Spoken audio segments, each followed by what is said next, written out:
Bienvenidos estudiantes y profesores a un nuevo encuentro con la historia contemporánea. En el día de hoy le ofrecemos un documental de gran importancia que nos ayudará a profundizar en los contenidos de la situación de los países capitalistas entre 1917 a 1939. Nos estamos refiriendo a la Gran Depresión o la Gran Crisis Económica de 1929 a 1933. ¿Qué fue la Gran Depresión o crisis económica? La Primera Guerra Mundial había favorecido a los Estados Unidos de una manera espectacular, convirtiéndose en el principal proveedor de materias primas y el principal acreedor del mundo. La prosperidad conocida como el milagro americano llegó a su fin en octubre de 1929 con la caída de la Bolsa de Nueva York. Comenzaba la Gran Depresión o la crisis económica de 1929 a 1933. Los invito a observar el material que nos ayudará a profundizar en esos contenidos.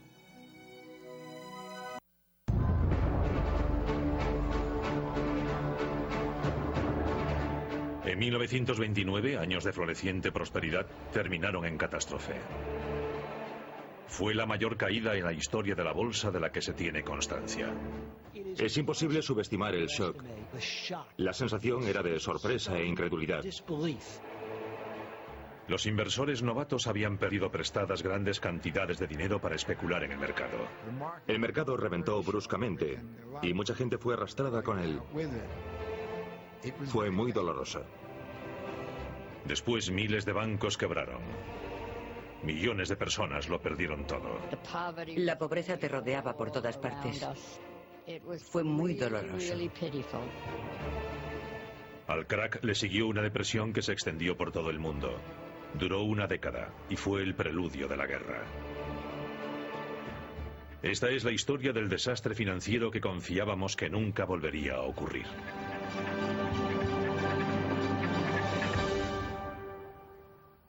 El gran crack.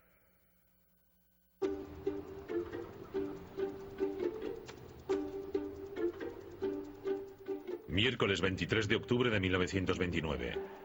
Sin previo aviso, los precios de las acciones se desploman en el mercado de valores de Nueva York. Los inversores están aturdidos. Durante los últimos 5 años el mercado no ha hecho más que subir. En el espacio de una hora se vende una increíble cifra de 2,5 millones de acciones. Al día siguiente continúa la espiral descendente. Cuando empezó a llegar gente a negociar con sus acciones el 24 de octubre, se notaba la sensación de que tal vez había cambiado algo, de que había algo diferente. De repente no había solo compradores. La gente estaba deseando vender, pero no había compradores para las acciones y los precios empezaron a caer. Aquella mañana se produjeron caídas bruscas y calamitosas en la bolsa.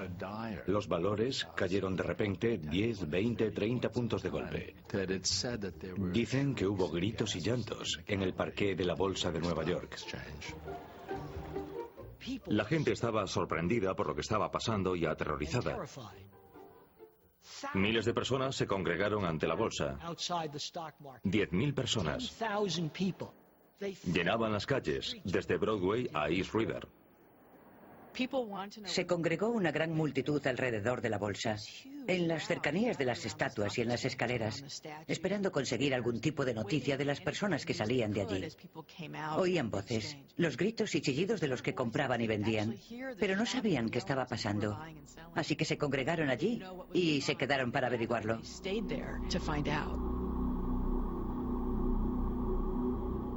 Muy pocas de las miles de personas que esperaban se dieron cuenta de la magnitud del desastre que estaba a punto de producirse. Tampoco se imaginaban que en los 5 días siguientes una catástrofe financiera arrasaría los cimientos de la prosperidad de los Estados Unidos. Pero para comprender por qué se produjo el crack, debemos retroceder una década, a una época en la que la confianza estadounidense era tan grande que parecía que los buenos tiempos durarían para siempre.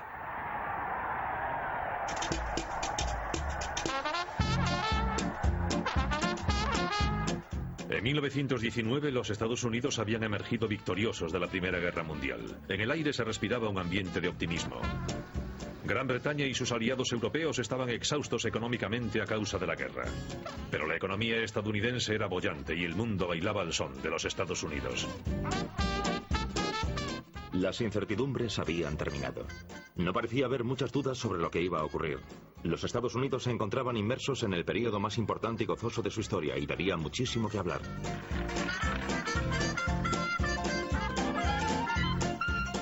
En los años 20 la vida cotidiana estaba cambiando. La electrificación transformaba a los Estados Unidos. Las ciudades se conectaban a la red eléctrica. Aparecían nuevas tecnologías, aviones, radios. Los electrodomésticos, que en un principio eran un lujo, ahora se convertían en una necesidad. La industria del automóvil también florecía porque la gente se había lanzado a comprar los nuevos automóviles de Ford y Chrysler. Parecía haber comenzado una era de prosperidad ilimitada. Es el florecimiento de la cultura del consumo y del consumo masivo a una escala nunca vista. Por primera vez el concepto compre ahora, pague después llegaba al gran público. Hay una especie de cultura lúdica que se desarrolla paralela a este consumismo y que se resume en la creencia en la gratificación inmediata, en la preocupación por el ahora, en no preocuparse por el futuro, en vivir el momento.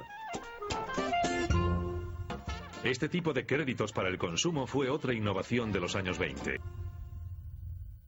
Surgió una ideología nueva. Estábamos en una nueva era económica y todos los estadounidenses que se preciaban tenían derecho a ser ricos.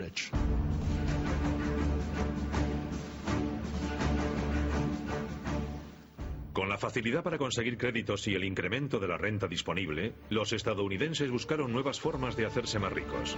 Desde la Primera Guerra Mundial, el gobierno de los Estados Unidos había vendido bonos, los conocidos como bonos libertad, para pagar la guerra. Era una forma de conseguir dinero prestado de los ciudadanos que a cambio recibían el pago de intereses sobre el valor del bono. Famosos como Charlie Chaplin o Douglas Fairbanks habían sido reclutados para promocionarlos en grandes campañas. Los bonos libertad hicieron que mucha gente invirtiera en valores por primera vez. Por primera vez en sus vidas cobraban intereses cada 6 meses. Y los valores eran algo que podía seguir en los mercados. Cogían el periódico y veían a cuánto estaba su bono cada día. Los bonos libertad crearon una cultura de la inversión. La mayoría de la gente nunca había comprado valores y estos bonos consiguieron que la gente normal se acostumbrara a hacerlo. Pero hubo un grupo de personas que pensó que podría aprovechar esta nueva cultura de la inversión. Los banqueros de Wall Street. Durante años, Wall Street, el centro de las finanzas estadounidenses, había estado formado por un pequeño grupo elitista de banqueros que hacían negocios entre sí en una sociedad cerrada al público. Pero un hombre vio la oportunidad que cambiaría el mundo de las finanzas. Charles Mitchell, presidente del National City Bank, descubrió un segmento lucrativo en el mercado. Mitchell vio que los inversores habían comprado una gran cantidad de bonos del gobierno durante la Primera Guerra Mundial. Y se dijo, ahora que tenemos un público inversor, lo único que tenemos que hacer es sacar al mercado otros productos como bonos corporativos, acciones y decirle a la gente que son inversiones respetables. Mitchell era un vendedor nato, con una gran ambición. Si la gente era receptiva a la idea de comprar bonos para reunir capital para el gobierno, seguro que podrían tentarla a comprar acciones y valores para reunir capital para las compañías privadas que participaban en la bolsa de Nueva York. Y ellos sacarían un buen beneficio durante el proceso. Poco a poco, personas que nunca habían soñado con invertir en bolsa empezaban a hacerlo. Y las acciones perdieron buena parte de su estigma. Históricamente, las acciones habían sido consideradas demasiado peligrosas para la gente corriente. Pero en los años 20 la sensación era que invertir en acciones, de hecho, no solo era seguro, sino también fiable y respetable.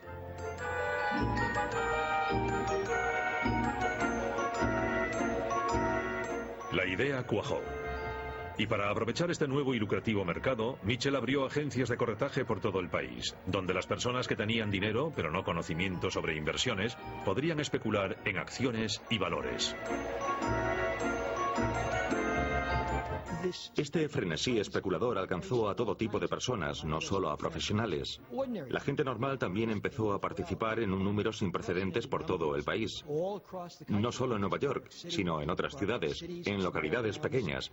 Por todos los Estados Unidos la gente estaba encantada con la bolsa.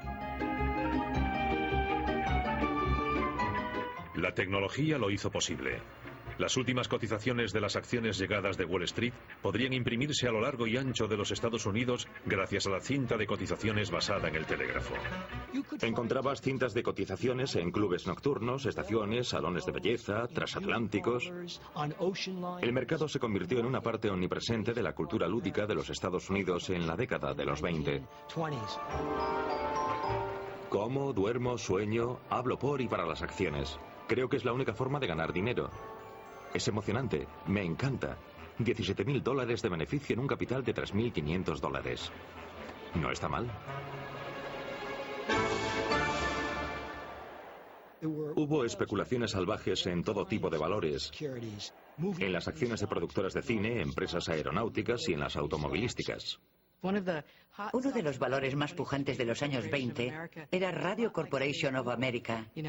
Era como el Google de hoy en día. Tecnología punta. Tuvieron la idea de poner radios en los coches. Creo que el público inversor estadounidense empezó a relacionar los productos que usaban, fabricados por las empresas estadounidenses, con la idea de que podrían comprar una acción de la empresa que fabricaba el producto que les gustaba.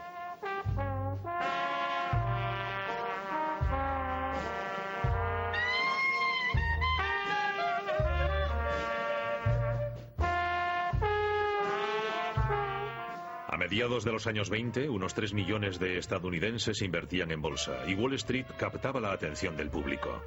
Con historias de fortunas conseguidas de la noche a la mañana, la idea de un gran mercado alcista, donde parecía que las acciones solo subían, se había asentado. Todas las revistas populares, periódicos y emisoras de radio estaban fascinados por lo que ocurría en la bolsa. La gente seguía las actividades de famosos como Charlie Chaplin o Groucho Marx y se sentía fascinada por las acciones en las que especulaban. El joven actor cómico Groucho Marx invirtió todos sus ahorros en el mercado y estaba tan encantado con sus beneficios sobre el papel que convenció a sus hermanos para que también invirtieran. Menudo timo más sencillo. La RCA ha subido 7 puntos desde esta mañana. Acabo de ganar $7.000.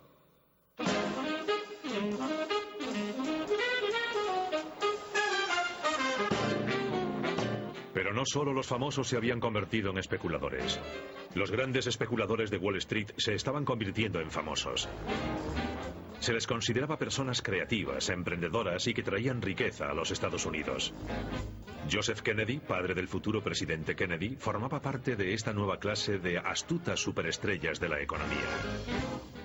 La gente estaba fascinada porque algunos de estos hombres, como Joseph Kennedy, eran personas normales.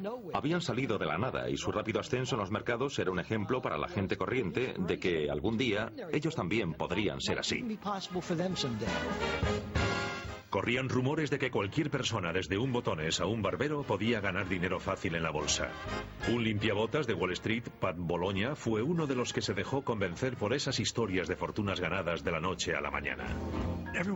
Todo el mundo iba a hacer fortuna. Si vivías en Nueva York, la bolsa era lo máximo. Mi padre tenía unos 17 o 18 años. Cada día les limpiaba los zapatos a literalmente los grandes hombres de los Estados Unidos. A gente como Joseph Kennedy, ejecutivos como Mitchell. Conversaba con ellos y llegó a convertirse en un experto en cosas como la Reserva Federal y otros temas en los que no esperarías que un limpiabotas fuese un experto. Pero hablaba con las grandes mentes de Wall Street todos los días. Así que mi padre empezó a invertir en bolsa. La gente tenía tanta fe en el mercado alcista que empezó a pedir dinero prestado para especular en acciones en alza. Esta forma de comprar acciones empezó a conocerse como compra de valores a crédito. El inversor solo tenía que poner una parte del dinero y su corredor aportaba el resto. La cultura del compre ahora, pague después se había extendido al mercado de valores. Esta enorme entrada de dinero prestado en el mercado de valores creó más demanda de acciones, lo que subió los precios. En 1928 el mercado subió casi un 50% en solo 12 meses.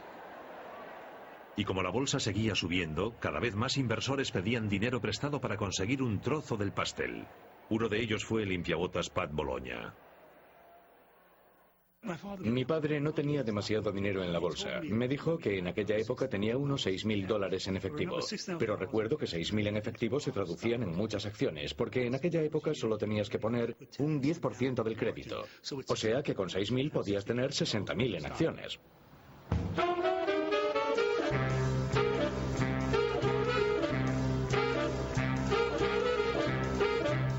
Wall Street estaba ansioso por conseguir nuevos clientes. Había un grupo de posibles inversores a los que Wall Street siempre había ignorado, pero ahora quería su dinero.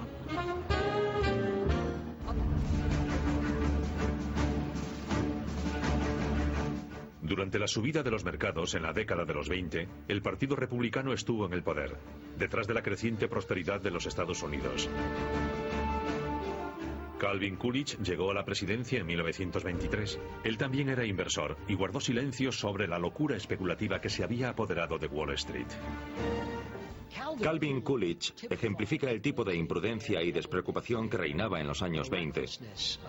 Fue famoso porque dijo que el negocio base de los Estados Unidos eran los negocios. Fue un periodo próspero. Los negocios generaban dinero, Wall Street ganaba dinero. Los políticos se limitaban a decir, todo va bien, la economía crece, el mercado se encarga bastante bien de todo y la labor del gobierno consiste en no estorbar.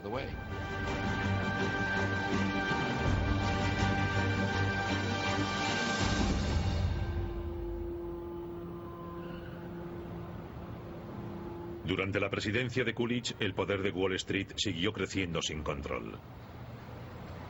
Su administración tenía contactos estrechos con un grupo de élite de banqueros y financieros, el círculo íntimo de Wall Street.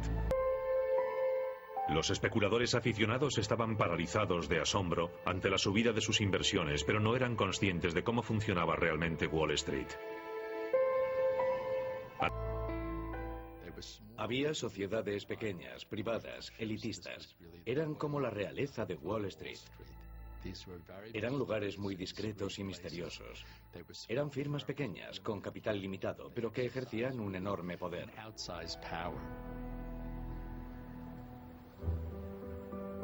La más prestigiosa de estas firmas de élite era la banca JP Morgan. Estratégicamente situada justo frente a la bolsa, jugaría un papel clave en los acontecimientos futuros. Como socio más antiguo de JP Morgan, Thomas Lamont era el hombre más poderoso de Wall Street. Su influencia se extendía mucho más allá de Nueva York. Lamont y los demás socios de JP Morgan hablaban de forma regular con los sucesivos presidentes. Mi abuelo era un hombre muy ocupado y no tenía tiempo, como hacen otros abuelos, para llevar a su nieto a un partido de béisbol, a pescar o cosas así. El estilo de vida de mi abuelo era desde luego un estilo muy elegante, de eso no hay duda. Tenía un yate, el Reynard, de 20 metros de eslora. Era un yate muy bonito con el que a menudo descendía el río desde su casa en Palisade para ir a trabajar en barco por el río Hudson hasta Wall Street. Y desde ahí iba andando hasta el banco. Bajo la dirección de Lamont, JP Morgan se mantuvo al margen de los peores excesos del mercado de valores. Pero la estrecha relación entre los banqueros de élite y los políticos ayudó a que el gobierno redujera el control de Wall Street al mínimo. Ni democrática. Era un gran casino, dirigido por especuladores profesionales.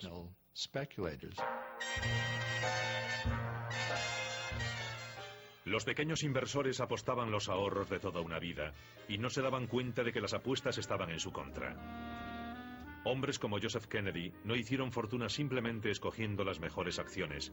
La realidad es que se aprovecharon de la ingenuidad y credulidad de los novatos. Un puñado de especuladores avispados se reunía y, de forma coordinada, empezaba a comprar lenta pero implacablemente unas acciones concretas. Lo que hacían era inflar el mercado de una acción concreta, comprarla y después bajarla en el mercado, de modo que ellos se llevaban los beneficios, mientras el inversor medio que había comprado esas acciones se quedaba con las pérdidas. Incluso algunas de las casas de inversión de la élite de Wall Street participaron en esta manipulación del mercado.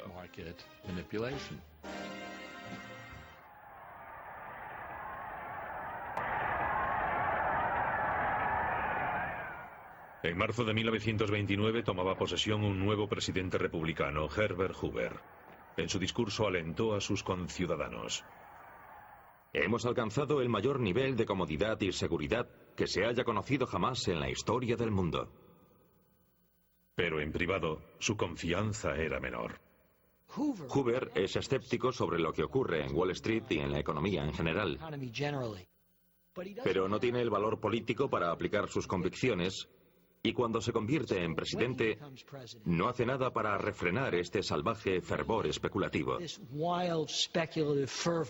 No hace nada para animar a la Reserva Federal ni al Tesoro a limitar el margen de especulación en la bolsa. En privado, Hoover hablaba de una orgía de especulación. Pero al igual que su predecesor, Coolidge, no estaba dispuesto a regular el mercado. Sin embargo, Hoover no era el único que temía que la burbuja de la bolsa estuviese a punto de explotar. Después de su discurso de toma de posesión, un eminente y respetado banquero, Paul Warburg, rompía filas con la aristocracia de Wall Street y lanzaba un tímido aviso. Si se permite que las orgías de especulación desenfrenada vayan demasiado lejos, el colapso final sin duda traerá una depresión generalizada que afectará a todo el país. Mi bisabuelo dio un aviso en marzo de 1929. Llegó a usar la palabra depresión, pero le hicieron callar.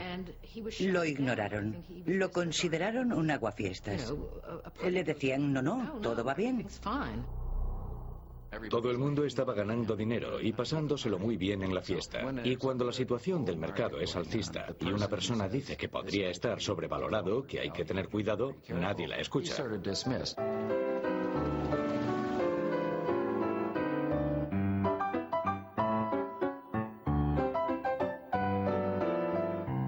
Las predicciones de Warburg cayeron en oídos sordos y entre mayo y septiembre de 1929, 60 nuevas empresas se unieron a la Bolsa de Nueva York, añadiendo más de 100 millones de acciones al mercado y alimentando la burbuja inversora. Cuando ocurre siempre dicen lo mismo. Esta vez es diferente. Es un mundo financiero diferente. Es un mundo nuevo. De hecho, Groucho Marx se reunió con su corredor en un momento dado y le dijo, no entiendo cómo los precios siguen subiendo. Y su broker le contestó, bueno, debe comprender que ahora estamos en una economía mundial. Y esto fue en 1928. ¿Hemos oído eso alguna vez desde entonces? Algunos especuladores profesionales notaron que el mercado se estaba recalentando. Los más astutos se salieron durante el verano.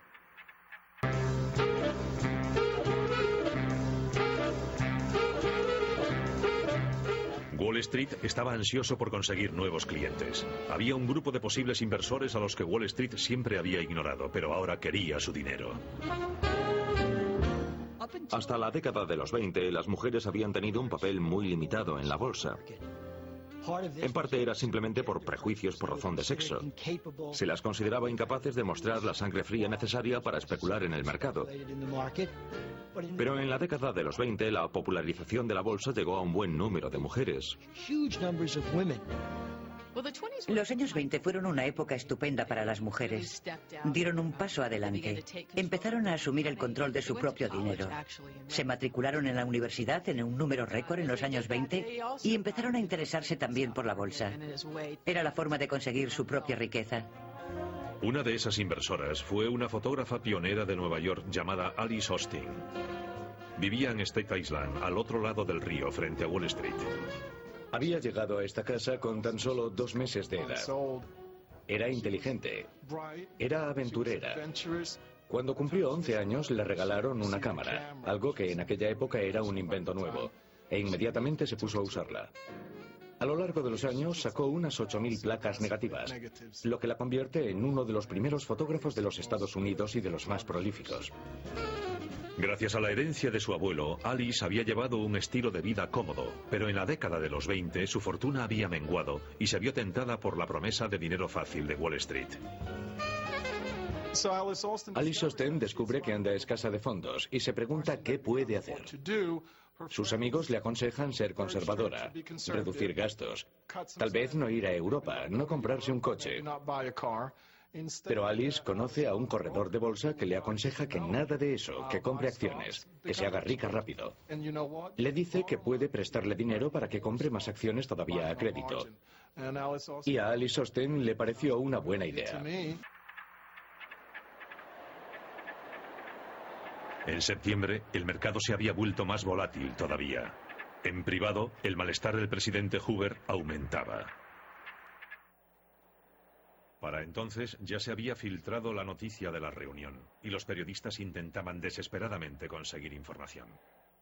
Mi abuelo se reunió con un grupo de periodistas que se habían congregado en Wall Street, junto a la oficina de su banco.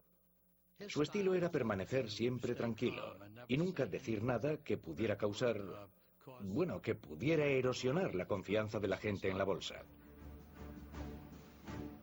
El señor Lamont, con su cabello plateado, nos recibió con una actitud muy tranquilizadora. Era como el hombre que sube al escenario cuando el teatro está en llamas y conmina a todo el mundo a mantener la calma y repite que no hay por qué alarmarse. Se ha producido una pequeña vorágine de ventas en la bolsa y hemos tenido una reunión para analizar la situación.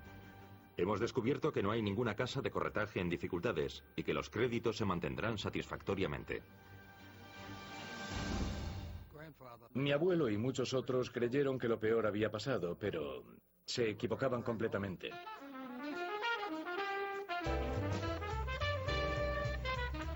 Durante el fin de semana pareció que la intervención de los banqueros había funcionado. Las transacciones del viernes y el sábado por la mañana fueron tranquilas y sin incidentes. El presidente Hoover también intentó calmar los nervios repitiendo un mantra que se ha usado en muchos otros desplomes de la bolsa desde entonces. La actividad fundamental del país, que es la producción y distribución de bienes, se apoya en una base sólida y próspera. Pero en las oficinas del distrito financiero reinaba el caos total. No olvidemos lo primitiva que era la tecnología entonces. Se hicieron tantas transacciones el 24 de octubre que las máquinas tardaron 4 horas en imprimirlas todas una vez que cerró la bolsa. La máquina, saturada de información, iba horas por detrás de las transacciones y resultaba completamente inútil. Durante toda la noche, las luces resplandecían en las ventanas de los rascacielos de oficinas, donde corredores a crédito y contables se enfrentaban a la desesperada tarea de intentar cerrar los negocios de un día antes de que comenzase el siguiente.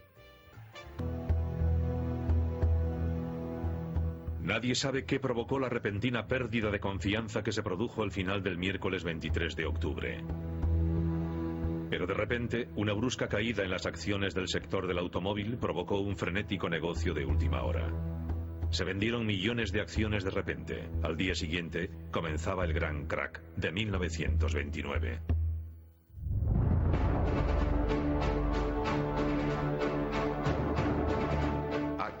El 24 de octubre de 1929, el Jueves Negro, suele considerarse el comienzo del crack. Hubo una tremenda caída que asustó a mucha gente. Una sensación de sorpresa e incredulidad.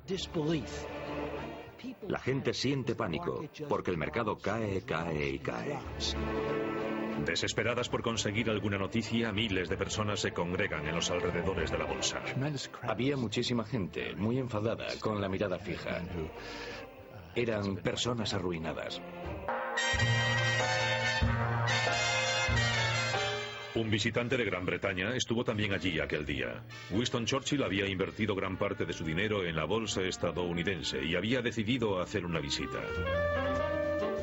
Me encontré caminando por Wall Street en el peor momento de pánico. Y un perfecto extraño que me reconoció me invitó a entrar en el parqué de la bolsa. Esperaba encontrarme con un pandemonio, pero el espectáculo que vieron mis ojos fue de sorprendente calma y orden. Los 1.200 miembros del mercado de valores iban caminando de un lado para otro, como en una película a cámara lenta de un hormiguero. Se ofrecían unos a otros enormes libretas de valores a 1/3 de sus antiguos precios. Churchill perdería una fortuna en el crack de aquel día. Fuera, la multitud seguía esperando noticias. Los rumores no hacían más que aumentar el pánico. En cuanto se produce el crack, el verdadero problema es la confianza. Cuando se pierde toda la confianza en la economía, valores buenos y malos van de la mano. Y la élite inversora tiene grandes problemas para intentar restaurar esa confianza, para convencer a la gente de que la economía y la bolsa son seguras. Mi padre tenía una agencia de corretaje de valores relativamente modesta. Una noche, durante la cena, mi padre dijo que había tenido que despedir a un empleado. Yo, muy arrogantemente, dije, bueno, ya encontrará otro empleo, ¿no? Mi padre me contestó, no. Es un hombre mayor, no muy preparado, y no creo que lo encuentre. Y entonces mi padre se echó a llorar. Fue la primera vez que vi llorar a mi padre.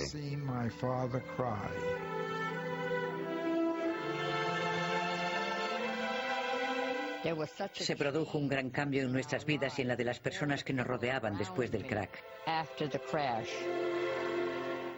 Muchos de los padres de mis amigas perdieron su trabajo y no pudieron pagar el alquiler.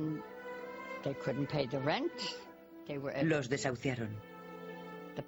La pobreza nos rodeaba. La gente no tenía ropa. Iban con harapos. Literalmente harapos. Se envolvían los pies en periódicos y cartones. Eran sus zapatos improvisados para caminar por la calle. Y si te acercabas a Central Park, veías aquella zona enorme, un estanque que había sido vaciado y que estaba lleno de casas hechas con cajas de cartón en las que la gente pasaba la noche. Le llamaban Hooverville porque así se llamaba nuestro presidente de entonces. Y, por supuesto, de todo el crack de la bolsa y de toda la pobreza se le culpaba a él. Era algo lastimoso.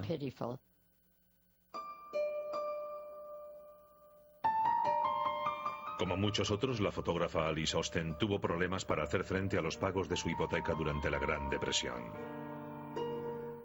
Unos años después de comenzada la depresión, a Alice Osten se le acaba el dinero. No le queda nada. La echan de su casa. La llevan a un asilo para indigentes. Y es un asilo digno de una novela de Dickens, donde vive un par de años. Milagrosamente se descubren sus fotografías.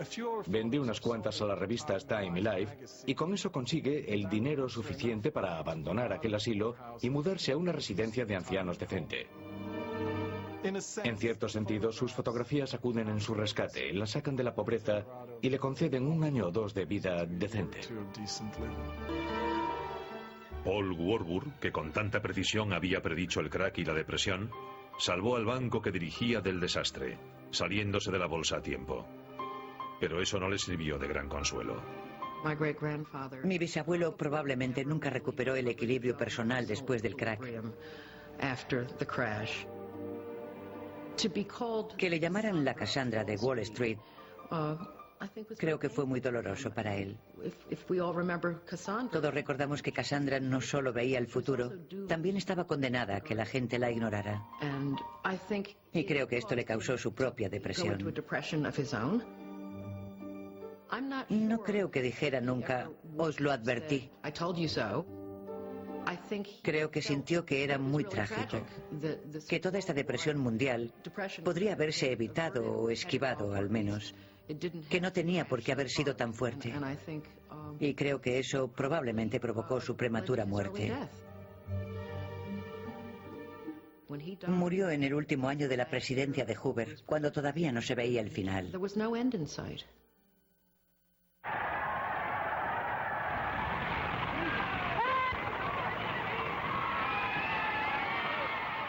Pero en 1932, 12 años de gobierno republicano llegaban a su fin.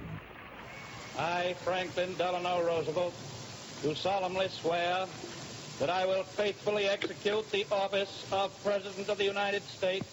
El demócrata Franklin Roosevelt fue elegido presidente por mayoría abrumadora. Su primera tarea fue restaurar la confianza. The only thing we have to fear is fear itself. Visto como un salvador, Roosevelt prometió un New Deal para el pueblo estadounidense y regular el sistema financiero. There must be a strict supervision of all banking and credit and investment.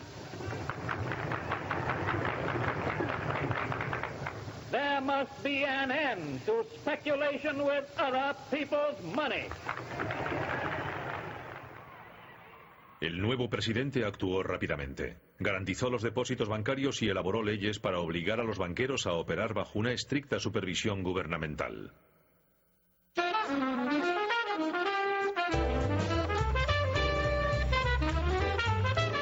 El Comité de Asuntos Económicos del Senado inició una investigación del crack. Se prolongaría durante más de 3 años y las 10.000 páginas de informe desacreditarían la reputación de Wall Street. Alemania, que todavía sufría las consecuencias de la derrota en la Primera Guerra Mundial, sufrió más si cabe. Mucha gente perdió los ahorros de toda su vida durante la Gran Depresión. Aunque Roosevelt restauró la confianza en el sistema bancario, la Gran Depresión duraría hasta el estallido de la Segunda Guerra Mundial. Entonces, igual que ahora, la economía globalizada provocó que el crack y subsiguiente depresión se extendiera por todo el mundo. En Gran Bretaña se produjo una recesión en la producción y millones de personas perdieron su trabajo. Alemania, que todavía sufría las consecuencias de la derrota en la Primera Guerra Mundial, sufrió más si cabe. Mucha gente perdió los ahorros de toda su vida durante la Gran Depresión, que avivó en muchos países el deseo de tener un gobierno autoritario que les salvase, que rescatase a la economía. No hay duda de que el crack y la depresión refuerzan los movimientos anticapitalistas. Los comunistas habían tomado el poder en Rusia y los movimientos fascistas estaban en alza. Mussolini ya había llegado al poder en Italia y en Alemania se estaba fraguando la base política de Hitler. Y cuando el estilo de vida estadounidense, basado en un capitalismo de mercado libre, sufrió el crack de Wall Street y la depresión posterior, salieron reforzadas las personas que pensaban que había una forma de vida mejor. Mientras el comunismo y el fascismo prosperaban, muchas naciones ponían barreras para evitar el comercio libre y se encerraban en sí mismas para intentar salvar sus economías. El nacionalismo económico llevó a las guerras comerciales y más tarde a la guerra.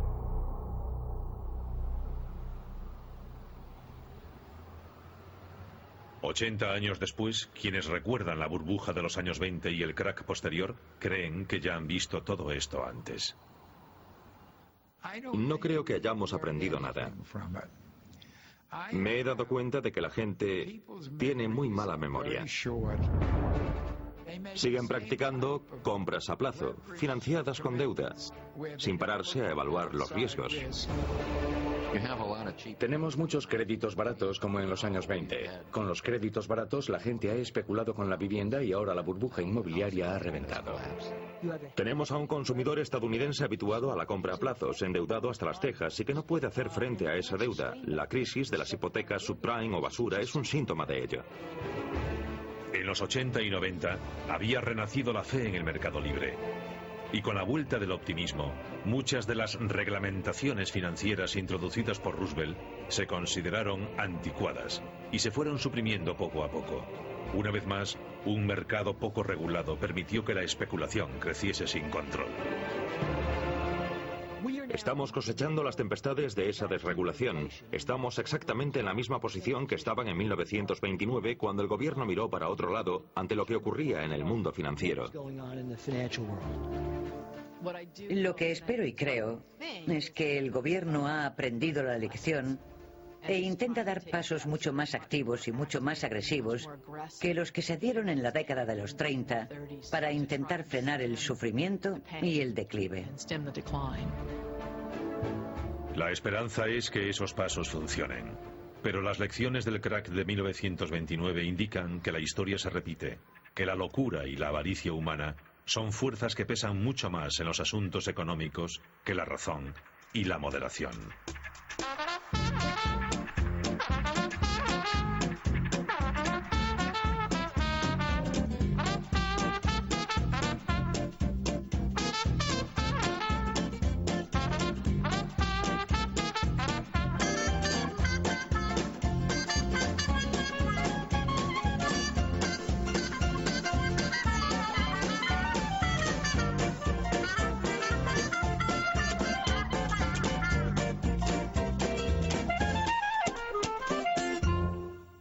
Después de haber observado el material, los invito con la ayuda de sus docentes a responder las siguientes interrogantes. ¿Cuáles fueron las causas de la crisis de 1929? ¿Cuáles fueron las soluciones a la crisis?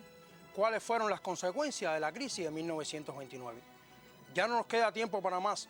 Los invito a un próximo encuentro para conocer los senderos de la historia contemporánea.